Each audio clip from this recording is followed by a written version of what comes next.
Big changes coming to Smashville. John Hynes is out. Andrew Brunette comes in as the team's new head coach. What can we expect from this move, and what went wrong in the John Hynes era in Smashville? Talking about it today in the Locked On Predators podcast. Your Locked On Predators, your daily podcast on the Nashville Predators. Part of the Locked On Podcast Network, your team every day.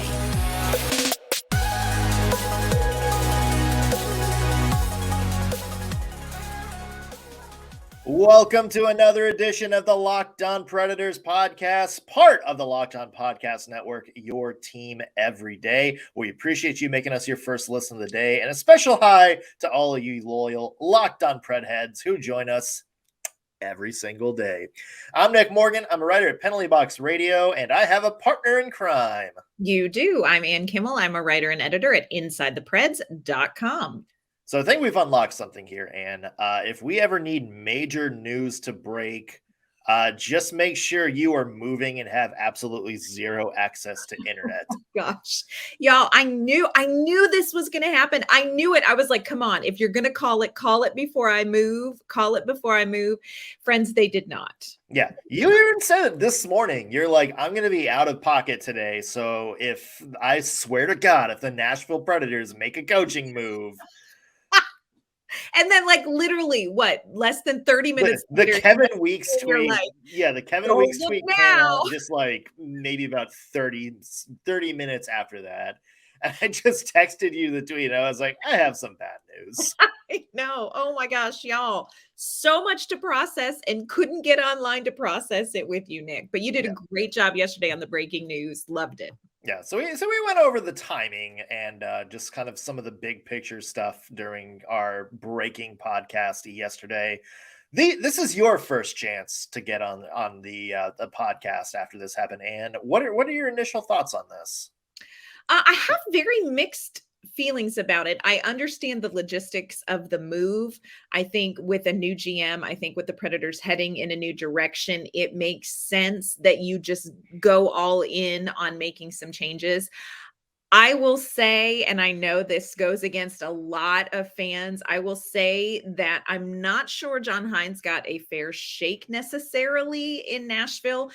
And I will also say, just personally, as somebody who covered the Predators from the media, I'm a little bit bummed. Really mad respect for John Hynes and the way that he interacted with the media. Just as a side note, and Andrew Brunette may be as wonderful, and I'm looking forward to working with him. But just, I have really mixed feelings about it. I have mixed feelings about the decision, maybe not as much as I do about how it all kind of went down. And I'm trying to figure out how to land with the timing of how this all went down and what that means for John Hynes. It was like the process itself. Maybe a little bip of a dick move by Barry Trotz. I mean, let's be honest. Like, I think he made up his mind at the end of the season that Hynes wasn't going to be his guy. And then, you saw that in the press release yesterday where it was like, as discussions went on, we thought it would be best to go our separate ways. Mm-hmm. But you didn't pull the trigger until you had Andrew Brunette signed on the bottom line. That's like knowing you want to break up with your girlfriend, but waiting until you have a better girlfriend before you do that. You're like doing like the Bumble dates as you're still dating your main squeeze. That's kind of what it felt like here. But I mean, in terms of like, let's take that out of it, Ann, and let's just talk about the decision itself. Mm-hmm. I mean, it feels like the right move. And not necessarily just from like a John Hynes coaching records perspective, but just for kind of an everyone involved perspective too. Yeah, I agree with you. I think separating out the conversation of, was John Hynes right for this? Was he a good coach? Was he not? I think when you look at where the Nashville Predators are, where they are heading, what they need to do to get there, I think this is the time to turn the entire chapter. And with Barry Trotz coming in, I understand him wanting to get a jump on this. Look, the Predators are in a reset, as they want to call it, that you can call it a rebuild. This is going to be a process. And to keep John Hynes around another year waiting almost feels like delaying the work that absolutely has to be done for this team to kind of get back to relevance in the NHL. And so it makes sense to pull the trigger on it. And, setting aside kind of the order of events, I think it's the right move for the Nashville Predators where they are right now and where they're headed. Yeah. I mean, John Hynes, if he was back next year, was in a no-win situation Very true. because he has to win to keep his job. But the Nashville Predators aren't in a win now mode. So I think John Hynes comes back, he's just, they're spinning in circles. He may will that team to mediocrity and still, the team wants him to, maybe just not shoot for mediocrity, just shoot on focusing, like getting individual players better and let that record fall where it may. And that wasn't really the position John Hynes was in. I want to talk about just kind of the John Hynes era overall. You kind of like alluded asking whether you thought, John Hynes was given a fair shake.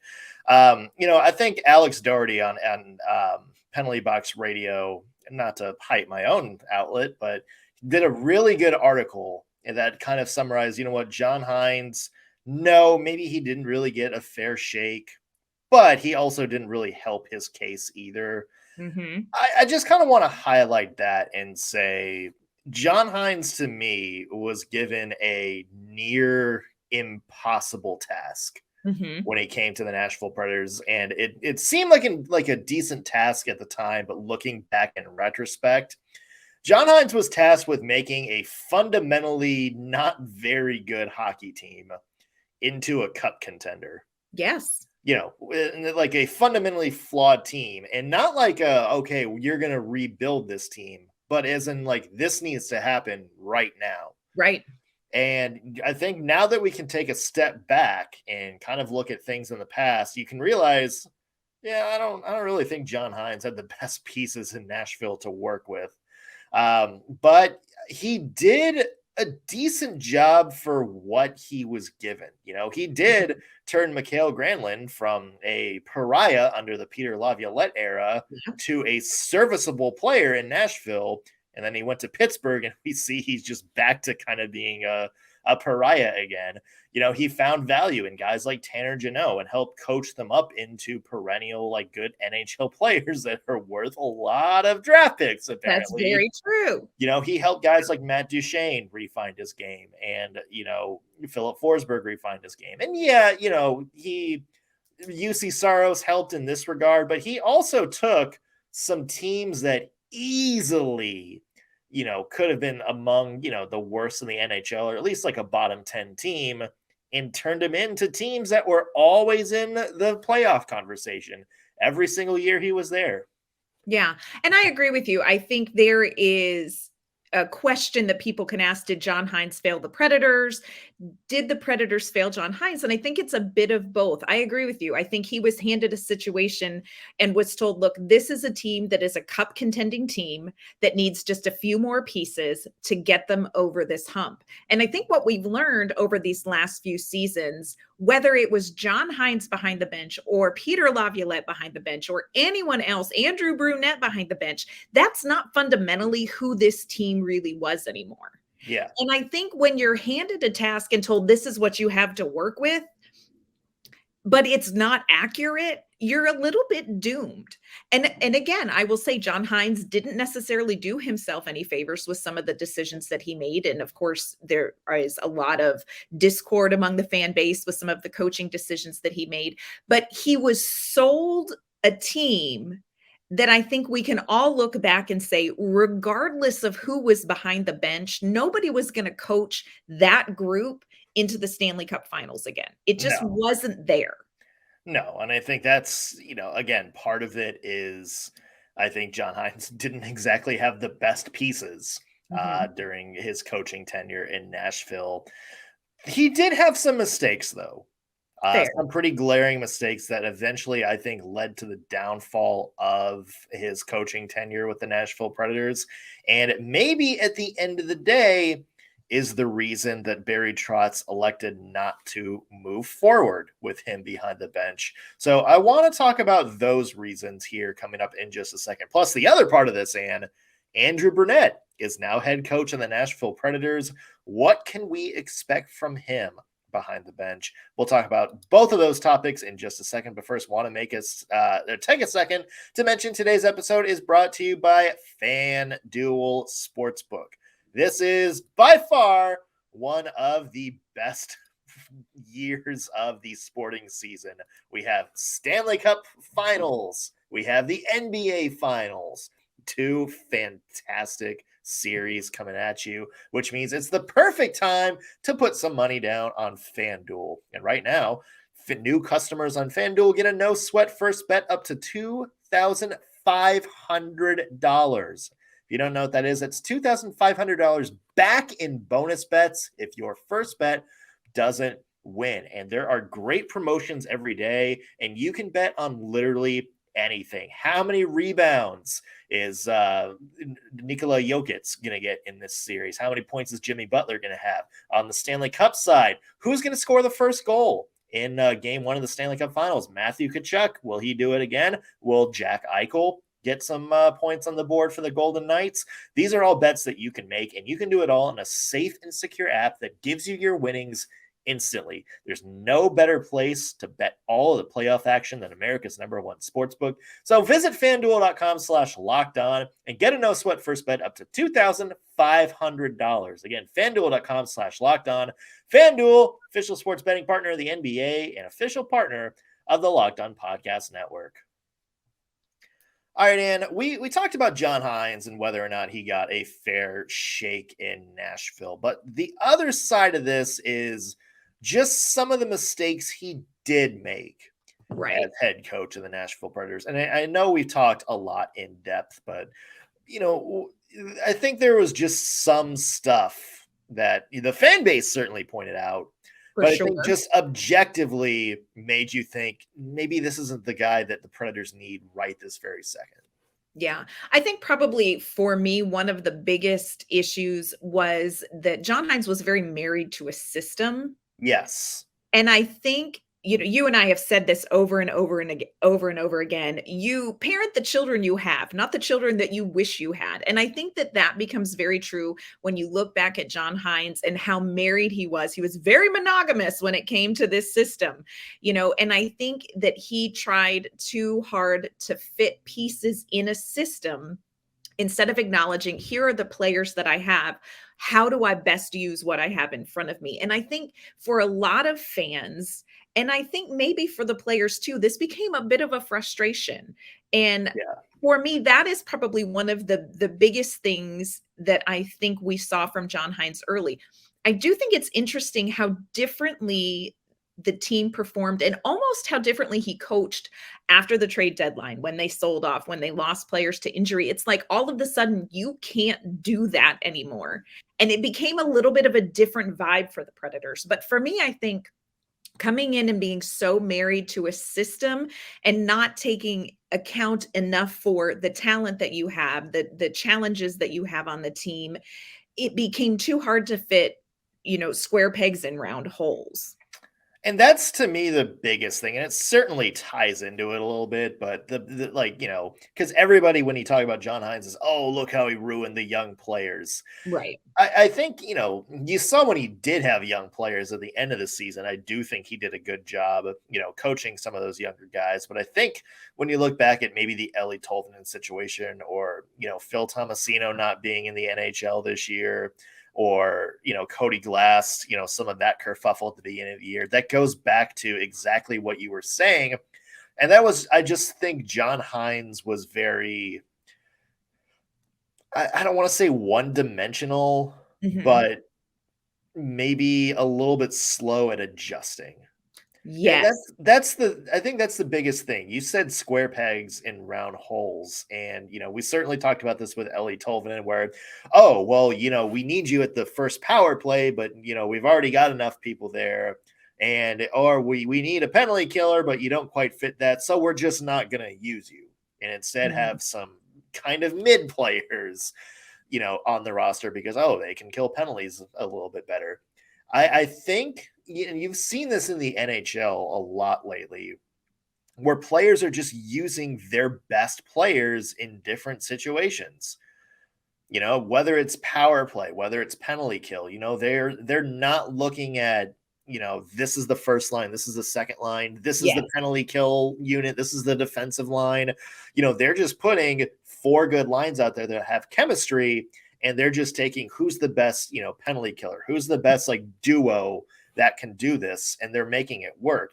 Look at the Florida Panthers. I mean, you have Sasha Barkov, one of like 100-point scorer on the team, killing penalties. The Vegas Golden Knights, Mark Stone, the team captain, William Karlsson, killing penalties. Yeah. And that's kind of the thing I don't think John Hynes got out of. I think he was just mostly like, oh, we have to have the penalty killer. So that's why Cole Smith is going to have a spot on the roster. And maybe the Preds did fine on the penalty kill this year. They did pretty well. Wow, yeah. But when it was 5-on-5, you could just see the team getting outspeeded, outclassed. And, I think the thing that really brought the point home was when Eeli Tolvanen did leave. He went to Seattle, and, 102.5 the game, Chase McCabe asked David Poyle. It's like, well, why is he working out in Seattle? And the response was, Seattle, they kind of roll out 4 lines equally. They have these guys that they roll out in any situation. And you look at that and it's like, why didn't we try that? Why didn't we just kind of get out of this, identity where it's like this line has to do this and this line has to do this? And why didn't we try something else that gets you your best 18 players plus 2 goalies in the lineup every single night? That to me was the biggest thing about John Hynes, is he just couldn't change, the way he did things. Yeah, I agree with you.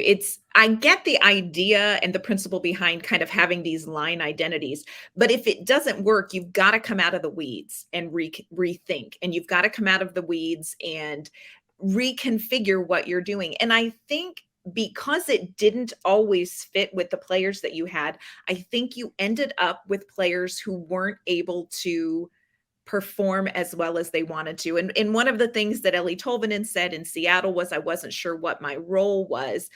I am still going to be on the record as someday I would like to be a fly in the room for some of those conversations, because I think there's more to the Eeli Tolvanen situation than just John Hynes ruined him.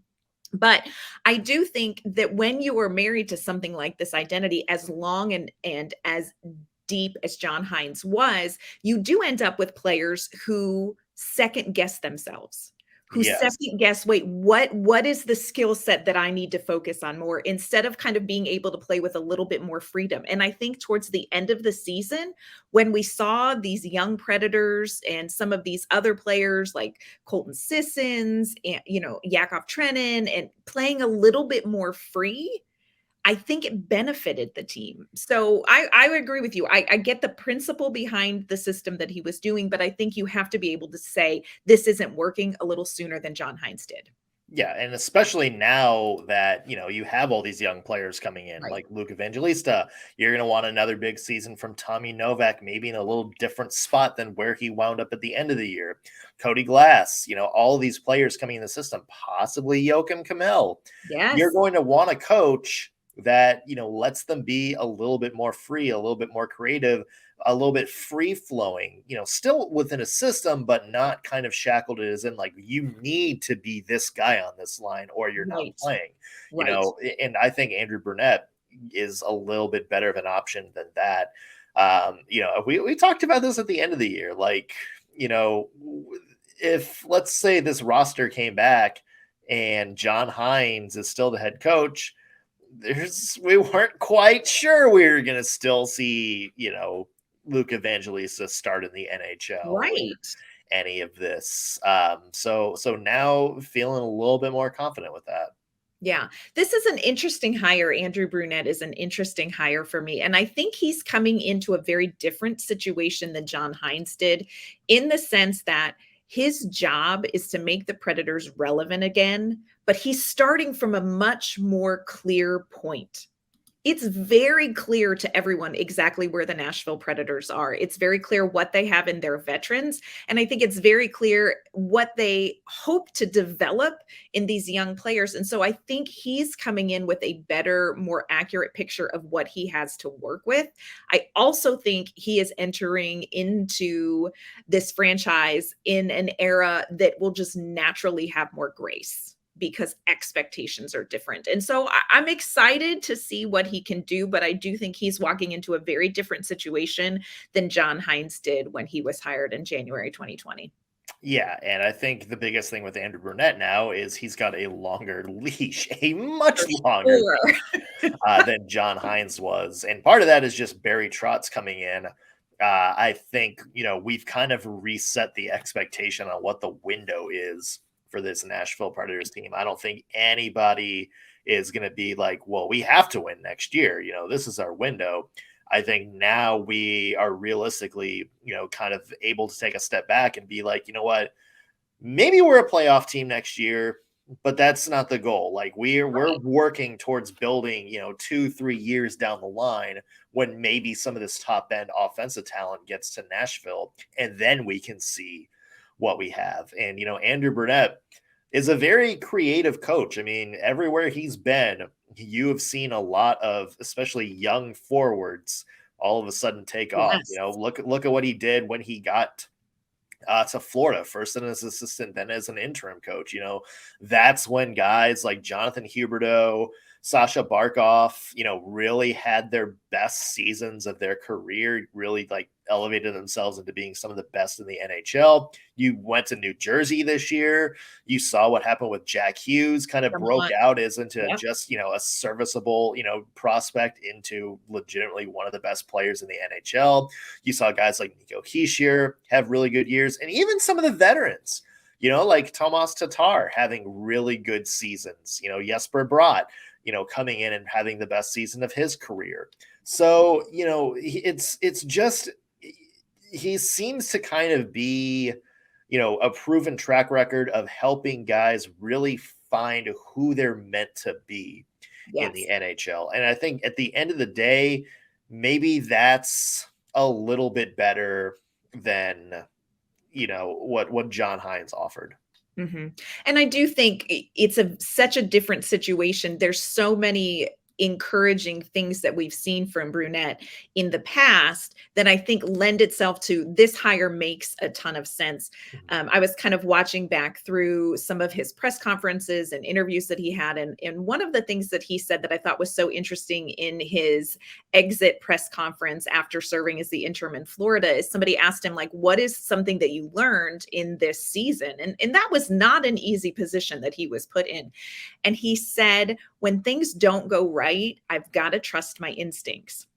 And I thought, can you think of a better lesson and message for some of the veterans on the Nashville Predators team to hear right now? I think that is exactly the kind of message that Philip Forsberg, Roman Josi, Matt Duchene, Ryan Johansson, depending on what happens with him. I think that is exactly the message that the veterans need to hear. You've got to trust your instincts. Go back to that gut play, hockey thing where you're not maybe so in a box. And so I think that is good. I agree with you. I think we've seen him work well with young players.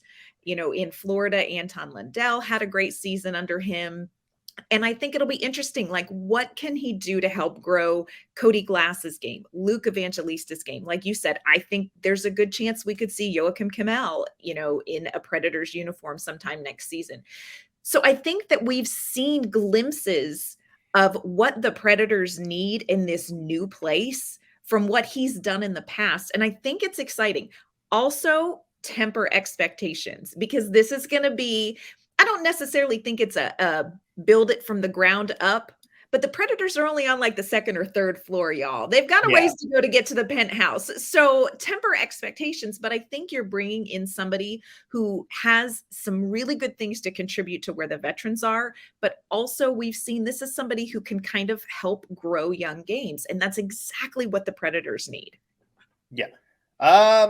Let's talk about whether we were surprised, no Karl Taylor. Although Yeah. he will say he was a finalist per Barry Trotz. Barry Trotz told the Tennessean it was between Brunette, Taylor, and one other mystery person. Because that wasn't that everybody's kind of dream scenario, and was Yes. Karl Taylor is the Milwaukee guy who's built up a lot of these young players and has been good in Milwaukee. To me, it seems like the veteran move. The Predators just kind of want a voice who's already had some NHL coaching experience. Maybe a guy with a little bit different idea. But what's your take on the Predators not going the Karl Taylor route and instead going out of house? Mixed feelings on this. I think you can logically understand why maybe they went, like you just said, with Brunette. This is somebody who's got some experience behind the bench. I think this is somebody who can address veterans in a way maybe that's a little bit different than Karl Taylor. I think Karl Taylor is brilliant at developing young talent. Everybody in Nashville has seen that.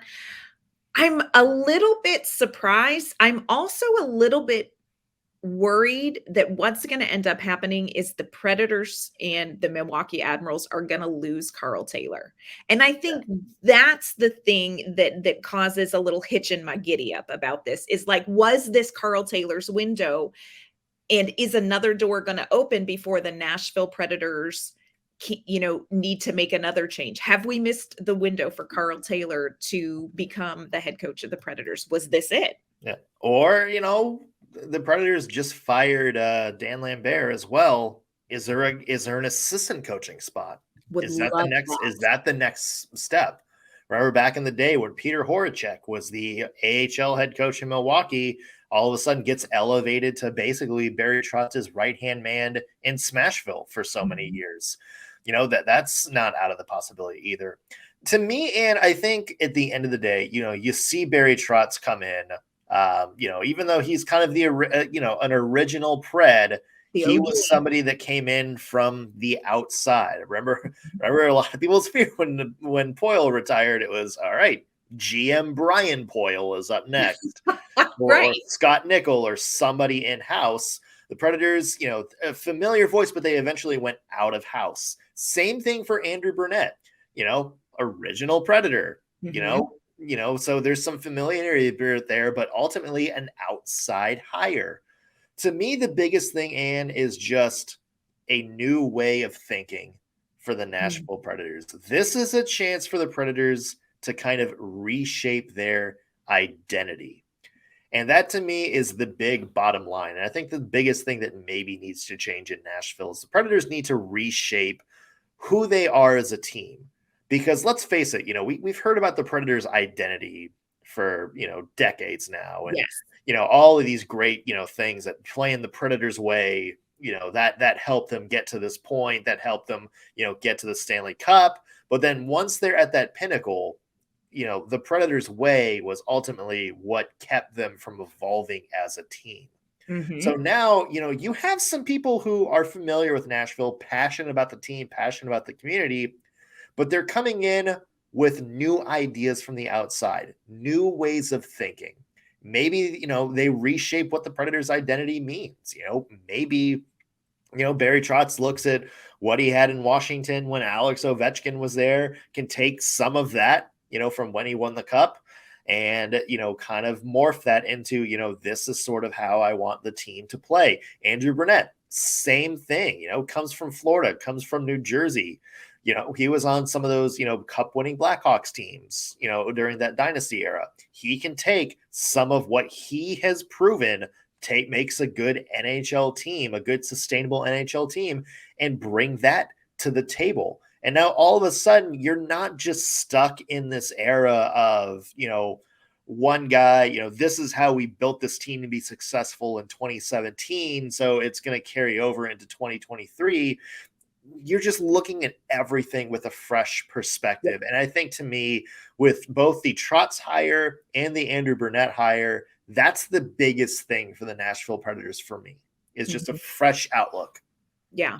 And there are, of course, in-depth nuts and bolts that are going to be analyzed and brought in from these guys. But for me, the overarching thing that I think we're going to see in the Nashville Predators, hopefully in the locker room, and eventually that will transition on the ice, is I think Trotz and Andrew Brunette are going to bring back swagger. And I know that it's about wins and losses. And I know that it's about developing players. And I know that it's about, intentional, logistical moves. But there is an element of this that really is about swagger. And the Nashville Predators haven't had that for a couple of seasons now.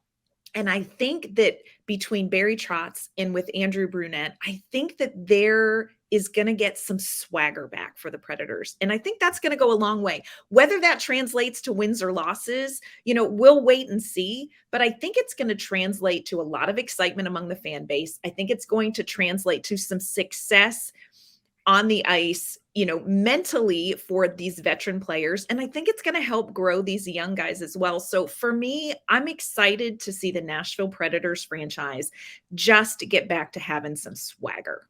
Yeah. And if you're a fan, you got to love that too, don't you? Just having, a breath of fresh air, not having to worry about same old Preds. Yeah. Yeah. I think best move all around. A lot more to talk to. In fact, in just a couple of hours from when this is being recorded, Andrew Brunette and Barry Trotz are going to have their press conference. So we should get some information about maybe Hynes' exit, what Andrew Brunette wants to bring to the table. Tomorrow on the Locked On Predators podcast, we're going to have a bunch of quotes for that, maybe some of the highlights, what we took away. It should be an interesting day all around. Anne, where can people find your work? You can find my work online at InsideThePreds.com. You can find me on Twitter at AnnK_Mama on Ice. You can find me at penaltyboxradio.com. Follow me on Twitter at _NSMorgan. Also, be sure to follow the podcast at LO_Predators as well. Thank you, everybody, for making us your first listen of the day. Just a reminder, Locked On Predators is your free daily Nashville Predators podcast. You can get us wherever you get your podcasts or on YouTube. Just search Locked On Predators on whatever platform you're using and hit that subscribe button. We'll see you tomorrow for another all-new episode. See you then.